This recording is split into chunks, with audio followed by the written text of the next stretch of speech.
Hello guys, Jai Hind. Welcome to Jha sir academy for IAS. हम करने जा रहे हैं मेंस का प्रीवियस ईयर क्वेश्चन एनालिसिस और आज हम देखेंगे इंडियन हिस्ट्री सेक्शन से एक क्वेश्चन। मैं उम्मीद करती हूँ गाइस आप लोगों ने इस क्वेश्चन को अटेम्प्ट किया होगा और एक बहुत अच्छा आंसर फ्रेम भी किया होगा।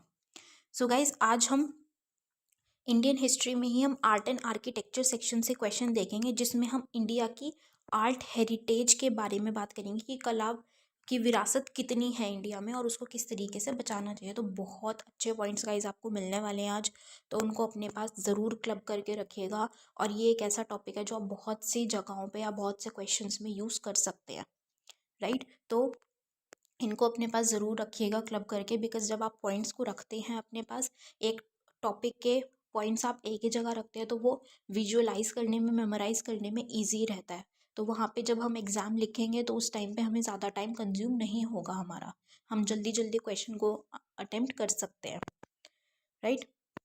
तो शुरू करने से पहले गाइज, जिन भी स्टूडेंट्स ने हमारा टेलीग्राम चैनल ज्वाइन नहीं किया है वो सबसे पहले डिस्क्रिप्शन बॉक्स में जाइए और जाके वहाँ पे आपको टेलीग्राम चैनल का लिंक मिलेगा, वहाँ से आप उसको ज्वाइन कीजिए। उसका बेनिफिट आपको ये होगा गाइस कि वहाँ पे आपको पीडीएफ्स का एक्सेस मिल जाएगा। आपको सारी पीडीएफ्स फ्री ऑफ कॉस्ट दी जाती हैं जो भी आपके लिए वीडियो लेक्चर्स लाए जाते हैं। लाइक करंट अफेयर्स का है, ये जो हम mains previous year question analysis कर रहे हैं इसका है, और साथ ही साथ जो हमारी प्रीलिम्स की डेली प्रैक्टिस सीरीज होती है उसका। तो सभी के आपको पीडीएफ्स फ्री ऑफ कॉस्ट दे दी जाती है वहाँ पे, और साथ ही साथ जो भी वीडियो लेक्चर्स अपलोड किए जाते हैं उसकी भी आपको लिंक वहाँ पे प्रोवाइड कर दी जाती है। और गाइज, जो भी स्टूडेंट्स सीरियसली प्रिपेयर कर रहे हैं उनके लिए मैं कहूँगी गाइज कि आप हमारे करंट अफेयर्स को रेगुलरली फॉलो कीजिए। आप यहाँ से करंट अफेयर्स फॉलो करेंगे अगर, तो आपको सिर्फ डेली का 1 से 1.25 घंटा अपना इन्वेस्ट करना है। उसके अलावा आपको कुछ भी कहीं से करंट अफेयर्स के लिए पढ़ने की या प्रिपेयर करने की ज़रूरत नहीं है, क्योंकि हमारे करंट अफेयर्स से बाहर का आपके एग्ज़ाम में कहीं से कुछ भी पूछा नहीं जाएगा। और गाइज़, हमारा जीएस का pre plus mains batch run कर रहा है, उसको ज़रूर ज्वाइन कीजिए। उसमें जीएस 1 2 3 4 की बिल्कुल ज़ीरो से तैयारी करवाई जा रही है। झा सर आपको खुद मेंटोर कर रहे हैं, और अगर आप कोर्स की डिटेल्स को प्रॉपर तरीके से फॉलो करेंगे और झा सर के द्वारा दी गई गाइडलाइंस को फॉलो करेंगे तो आपका सिलेक्शन पक्का है गाइस एग्ज़ाम में। तो उसको ज़रूर ज्वाइन कीजिएगा, इस बैच को बहुत बेनिफिशियल होने वाला है आप लोगों के लिए। और गाइज, हमारा मेंस का भी आंसर राइटिंग बैच रन कर रहा है जिसमें 500+ क्वेश्चंस की आपको प्रैक्टिस कराई जा रही है। और हमारी एक्सपर्ट फैकल्टी हैं जो आपकी आंसर कॉपीज़ को चेक करते हैं, आपको मिस्टेक्स बताते हैं और इम्प्रूव करने में हेल्प करते हैं कि क्या आपका वीक पॉइंट है या कहाँ आप गलती कर रहे हैं। और उसके साथ साथ आपको हर क्वेश्चन के रिगार्डिंग एक सैम्पल आंसर भी दिया जाता है और वीडियो सोल्यूशन भी दिया जाता है विद प्रॉपर एक्सप्लेनेशन। तो गाइज़, अगर आप सीरियसली सिविल सर्विसेज की प्रिपरेशन कर रहे हैं तो इन बैचेस को ज़रूर ज्वाइन कीजिएगा। ये बहुत अच्छे बैचेस हैं और ज्वाइन करने के लिए आप नीचे दिए गए नंबर 9713282838 पे व्हाट्सएप के थ्रू आप कोर्सेज़ की डिटेल्स ले सकते हैं और कोर्सेज़ को ज्वाइन कर सकते हैं। तो चलिए गाइस, अपना आज का सेशन स्टार्ट करते हैं। हमारा क्वेश्चन है, safeguarding safeguarding the Indian art heritage is the need of the moment. Discuss. भारतीय कला विरासत की रक्षा करना इस समय की आवश्यकता है, चर्चा करें। ये question guys GS1 mainly art and architecture section से लिया गया है और ये क्वेश्चन यूपीएससी ने 2018 में पूछा था। तो गाइस, बिल्कुल सिंपल सॉर्टेड तरीके से क्वेश्चन पूछा गया, स्ट्रेट फॉरवर्ड क्वेश्चन है कि जो इंडिया की आर्ट हेरिटेज है, भारतीय कला विरासत है, उसको आज के टाइम पे या अभी इस समय उसकी रक्षा करना, उसको सेफगार्ड करना ज़रूरी है। उसको सेफगार्ड करने की रिक्वायरमेंट है, नीड है, आवश्यकता है। तो क्या डिस्कस उस पर बात करनी है हमें, उस पर बेसिकली अपने व्यू पॉइंट्स देने हैं हमें, उसको उस पर अपना रीजनिंग देनी है कि क्यों ज़रूरी है इंडियन आर्ट हेरिटेज को आज के टाइम पे कंजर्व करने की, प्रिजर्व करने की, सेफगार्ड करने की ज़रूरत क्यों है। तो गाइज़, हम थोड़ा सा अपने इंडियन आर्ट हेरिटेज के बारे में इंट्रोडक्शन में थोड़ा सा मेंशन करेंगे। मेन पार्ट में हम बेसिकली वो रीजंस बताएंगे कि क्यों उसको प्रिजर्व करना या सेफगार्ड करना ज़रूरी है आज के टाइम पे, ऐसा क्या हो गया है, ठीक है। एट द एंड हम कंक्लूड करते हुए अपने आंसर्स को फिनिश करेंगे और कंक्लूजन में हम थोड़ा सा ये बताएंगे कि भाई हम किस तरीके से काम कर रहे हैं प्रिजर्व करने के लिए, सरकार किस तरीके से काम करना कर रही है, क्या पाथ फॉलो कर रही है प्रिजर्व करने के लिए, वो हम थोड़ा सा कंक्लूजन में अपना बताएंगे और अपने आंसर को फिनिश करेंगे। तो चलिए गाइस अपना आंसर स्टार्ट करते हैं। India has a vast basket of diverse art and cultural heritage. India क्या है? Vast basket. जैसे हम देखते हैं ना कि इंडिया में हमें हर एक चीज़ में डाइवर्सिटी देखने को मिलती है, हर एक चीज़ में। तो यहाँ पे भी आर्ट एंड कल्चर की जब हम बात करते हैं तो आर्ट एंड कल्चरल हेरिटेज में भी हमें इंडिया में डाइवर्सिटी देखने को मिलती है। एक बड़ी सी, कहते हैं ना कि एक बहुत बड़ी हमें टोकरी देखने को मिलती है जिसमें अलग अलग तरीके की हमें आर्ट देखने को मिलते हैं, अलग अलग तरीके का कल्चर, अलग अलग तरीके के ट्रेडिशंस हमें देखने को मिलते हैं, which need institutional support and encouragement to address areas critical for their survival and preservation। अब ये जो इतनी डाइवर्सिटी और ये जो इतनी ह्यूज बास्केट है, इतनी विशाल टोकरी है हमारे पास आर्ट एंड कल्चर की, तो उसको एक हमें इंस्टीट्यूशनल सपोर्ट चाहिए और इनकरेजमेंट चाहिए, समर्थन चाहिए हमें हर जगह से, ताकि जो भी क्रिटिकल एरियाज़ हैं, जो भी ऐसे ऐसी जगहें हैं जहाँ पे हमें कहते हैं ना कि हमें कहीं पे कुछ लुप्त होता हुआ दिख रहा है, एक्सटिंक्ट होता हुआ दिख रहा है कि ख़त्म हो जाएगा, तो हमें उसको उसका सर्वाइवल पे ध्यान देना है। जहाँ पे उसका सर्वाइवल हमें ख़त्म होता हुआ दिख रहा है या एंड होने के कगार पे आता हुआ दिख रहा है, हमें उसके सर्वाइवल पे काम करना है। वो जो इशू है, वो क्रिटिकल एरिया को हमें देखना है, सॉल्व करना है और उसको प्रिजर्व करने में, उसका संरक्षण करने में हमें योगदान देना है, हमें काम करना है उसके संरक्षण पे, राइट। अब वो ऐसा क्यों ज़रूरी है आज के टाइम पे, क्यों प्रिजर्व करने की ज़रूरत बोली जा रही है इंडिया की कला को? ठीक है, तो first is presently many art Indian art forms are on the verge of extinction. जैसे मैंने अभी आपको बताया कि कुछ चीज़ें या कुछ एरियाज ऐसे हैं जहाँ पे हमें सर्वाइवल उनका करवाने की ज़रूरत है, मतलब कि वो ऐसे दिख रहे हैं कि आने वाले कुछ समय में या आने वाले टाइम में, ज़्यादा टाइम में भी नहीं, अगर नहीं देखा गया तो कुछ ही टाइम में वो हमें मिलेगा ही नहीं, देखने को ही नहीं मिलेगा, उसका एग्जिस्टेंस ही ख़त्म हो जाएगा।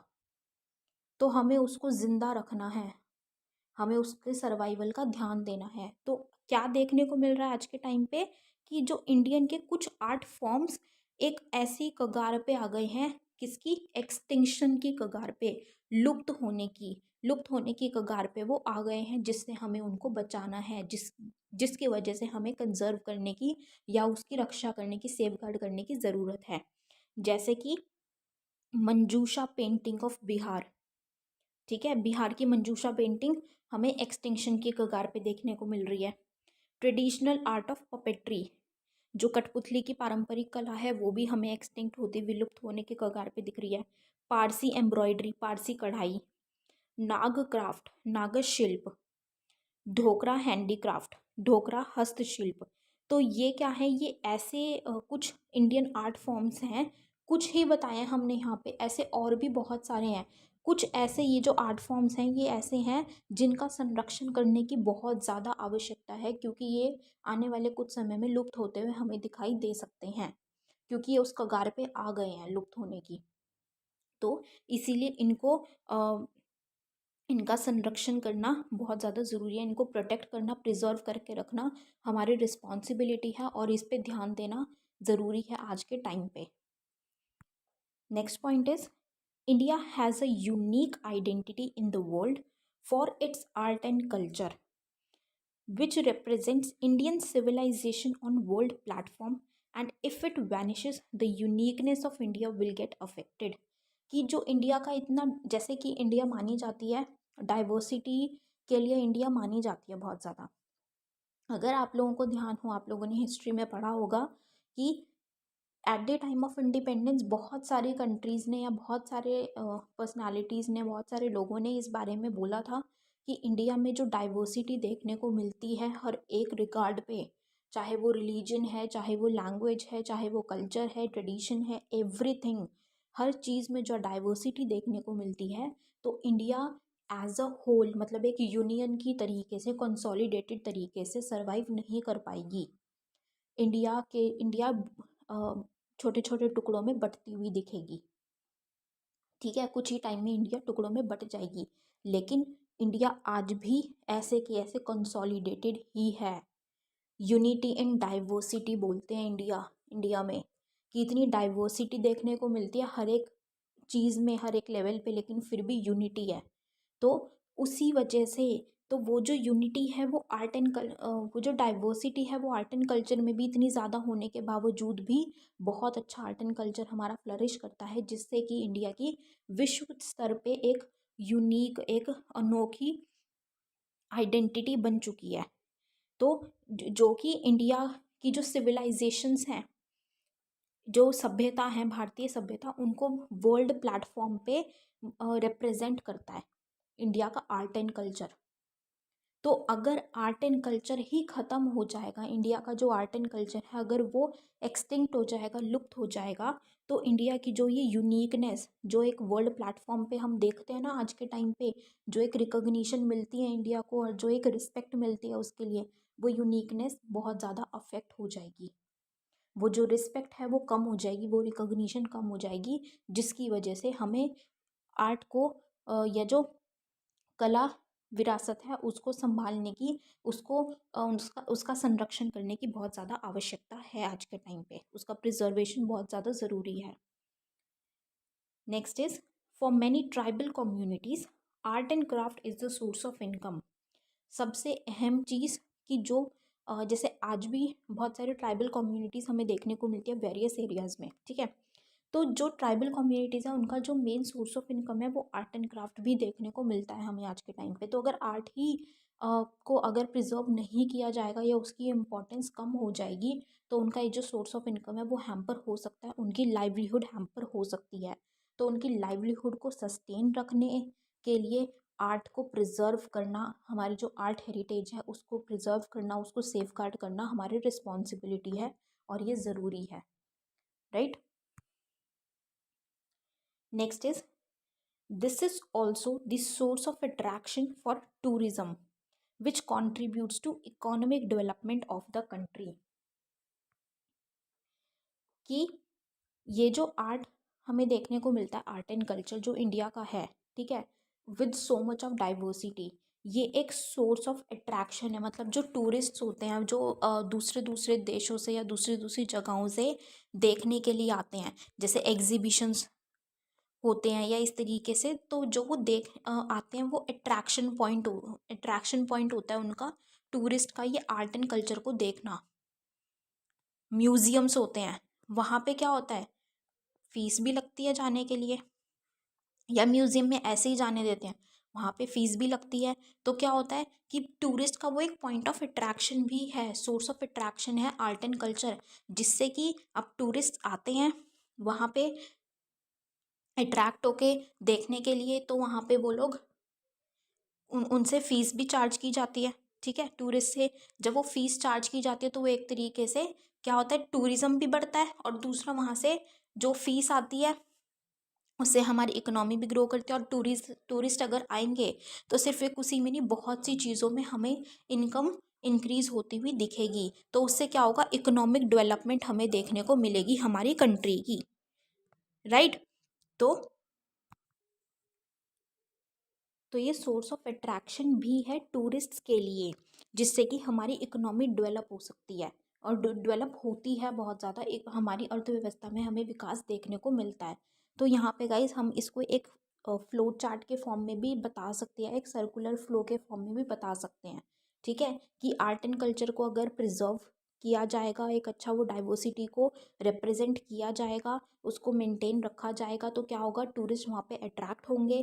टूरिस्ट अट्रैक्ट होके आएंगे तो टूरिज़्म सेक्टर भी इंक्रीज़ होगा, और साथ ही साथ क्या होगा, टूरिज़्म सेक्टर इंक्रीज़ होने से इकोनॉमिक डेवलपमेंट बढ़ेगी हमारी कंट्री की। और इकोनॉमिक डेवलपमेंट बढ़ने का क्या मतलब है कि हमारा नेशन ग्रो करेगा, राइट। तो हमने क्या किया, आर्ट एंड आर्किटेक्चर को हमने इकोनॉमी से भी रिलेट कर दिया। ठीक है, तो इस तरीके से हम एक फ्लो चार्ट के फॉर्म में, एक सर्कुलर फ्लो के फॉर्म में हम इसको बता सकते हैं।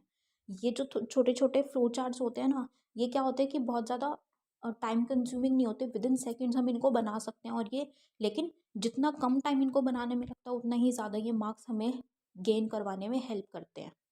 ठीक है, next point is art heritage also represents unity in diversity of India. अब जो हमने बात की थी कि जो यूनिटी इन डाइवर्सिटी बोली जाती है इंडिया के लिए, ठीक है, तो आर्ट हेरिटेज उसको भी रिप्रेजेंट करता है, क्योंकि आर्ट में भी हमें बहुत ज़्यादा डाइवर्सिटी देखने को मिलती है, बहुत अलग अलग तरीके के आर्ट है लेकिन फिर भी यूनिफाइड फॉर्म में है। ठीक है, तो वो एक यूनिटी इन डाइवर्सिटी को भी रिप्रेजेंट करता है हमारा आर्ट, आर्ट हेरिटेज, कला विरासत। और it builds a bridge between people living abroad to get connected with their native country. कि अब जैसे आप लोग जानते हैं बहुत सारा जो इंडियन डायस्पोरा है, इंडिया का बहुत ज़्यादा डायस्पोरा है जो बाहर रहता है। ठीक है, तो जो अलग अलग कंट्रीज़ में हमारे इंडियन रेजिडेंट्स जो हैं, इंडियन सिटीजन्स हैं, दूसरी दूसरी कंट्रीज़ में रिसाइड करने लग गए हैं, डिसाइड करते हैं, ठीक है, रहते हैं वहाँ पे। तो उनके लिए एक ब्रिज की तरह, एक पुल की तरह काम करता है कि वो दूसरी कंट्री में रह रहे हैं, अब्रॉड रह रहे हैं, लेकिन फिर भी वो हमारी नेटिव कंट्री से कनेक्टेड हैं। किससे? आर्ट हेरिटेज की वजह से, हमारी कला विरासत की वजह से। तो ये एक उनके पुल की तरह काम करता है उनको कनेक्टेड रखने में। तो सबसे बड़ी क्या है कि उनकी जो लोगों की आइडेंटिटी है, जो एक कल्चरल आइडेंटिटी जो है कि वो इंडिया से रिलेटेड है, इंडिया के सिटीजन्स हैं, वो नहीं उनकी गुम होती है, मतलब गुम नहीं होती उनकी, कहीं पे भी छिपती नहीं है। ठीक है, next is art and culture is also a part of soft power in world politics. कि जब हम वर्ल्ड पॉलिटिक्स की बात करें, विश्व राजनीति की, तो उसमें आर्ट एंड कल्चर, कला और संस्कृति एक सॉफ्ट पावर का हिस्सा है। सॉफ्ट पावर उससे हमारी दर्शाई जाती है, एक सॉफ्ट पावर का पार्ट बन जाती है वर्ल्ड की पॉलिटिक्स में, जो कि इंडिया को बहुत ज़्यादा हेल्प करता है और करता रहेगा अगर आर्ट एंड कल्चर को प्रिजर्व करके रखा जाएगा प्रॉपर तरीके से। तो इसीलिए बोला जा रहा है कि उसको आज के टाइम पे बहुत ज़्यादा उसका प्रिजर्वेशन, उसकी रक्षा करना, उसका संरक्षण करना ज़रूरी है। ठीक है, सो ये हमने किसकी बात की कि क्या नीड है, क्या ज़रूरतें हैं जिसकी वजह से इसको प्रिजर्व करना ज़रूरी है। अब कंक्लूडिंग लाइंस पे, जैसे मैंने आपको बताया था कि कंक्लूजन में हम थोड़ा सा ये भी बता सकते हैं कि सरकार अब इसको करने के लिए क्या क्या कदम उठा रही है या क्या पाथ लिया जा रहा है।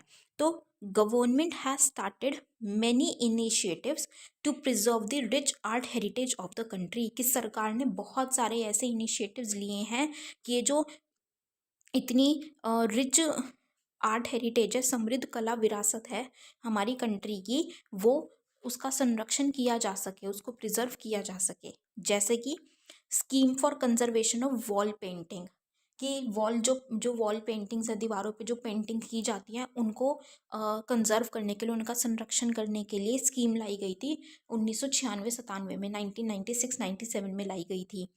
एक भारत श्रेष्ठ भारत भारत प्रोग्राम ये लाया गया, क्यों? ताकि ये जो आर्ट फॉर्म्स हैं या जो कल्चर है उसको प्रिजर्व किया जा सके, ठीक है, उनका संरक्षण किया जा सके। ट्राइबल हार्ट्स रखे गए कि जो ट्राइबल्स हैं, जैसे हमने बात की थी कि जो ट्राइबल कम्युनिटीज़ हैं उनका सोर्स ऑफ इनकम होता है आर्ट एंड कल्चर। तो उनको उनका सोर्स ऑफ इनकम बढ़ाना और उनका ज़्यादा से ज़्यादा उनको बढ़ावा देना, उस आर्ट को बढ़ावा देना उनका, ठीक है, ताकि ज़्यादा से ज़्यादा रिकॉग्निशन हो, ज़्यादा से ज़्यादा उसकी पॉपुलैरिटी हो और वो प्रिजर्व भी किया जा सके। क्योंकि अगर उनकी लाइवलीहुड बढ़ेगी, उससे उनका जैसे वो सोर्स ऑफ इनकम है, तो क्या होगा, उनकी लाइवलीहुड भी बढ़ेगी और साथ ही साथ जो प्रिजर्वेशन है वो भी किया जा सकेगा। GI tag to the local products, जो जोग्राफिकल इंडिकेशन टैग है वो लोकल प्रोडक्ट्स को देने पे सरकार ने काम किया बहुत ज़्यादा कि वो लोकल प्रोडक्ट्स को दिया जा सके। ठीक है, जैसे कि करंट अफेयर्स में भी था, आई थिंक असम में था कि कुछ गर्ल्स ने जो ये मैट होते हैं ना, उन्होंने मैट बनाए थे किसी, आई थिंक पौधे से बनाए थे या कुछ, उन्होंने मैट्स बनाए थे। तो उसको भी जोग्राफिकल इंडिकेशन टैग देने की बात की जा रही थी। तो क्यों की जा रही है? ताकि उसको प्रिजर्व किया जा सके और एक वर्ल्ड लेवल पे रिकॉग्निशन उसकी बनाई जा सके। ई हार्ट, ठीक है, ई हार्ट प्रोग्राम स्टार्ट किया गया। Apart from strict implementation of such programs, government should provide financial assistance to strengthen regional and local museums। कि अब ये जो प्रोग्राम्स हैं इनको सिर्फ लाना ही काफ़ी नहीं है, इनका स्ट्रिक्ट इम्प्लीमेंटेशन भी ज़रूरी है। और उसी के साथ साथ इम्प्लीमेंटेशन के साथ साथ सरकार को कुछ फाइनेंशियल असिस्टेंस भी, मतलब कि कुछ वित्तीय मदद भी उनको प्रोवाइड करनी चाहिए, ताकि जो रीजनल और लोकल म्यूजियम्स हमें देखने को मिलते हैं उनको भी बढ़ावा दिया जा सके, उनको मजबूत किया जा सके। ठीक है, जो आर्ट हेरिटेज है उसका संरक्षण किया जा सके, जैसे वर्चुअल मीडिया के through.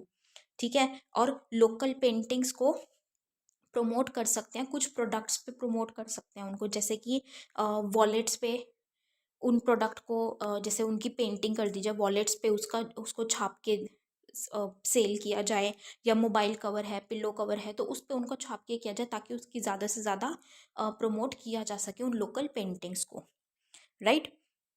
So this was all for this question guys. I hope you all have like this analysis.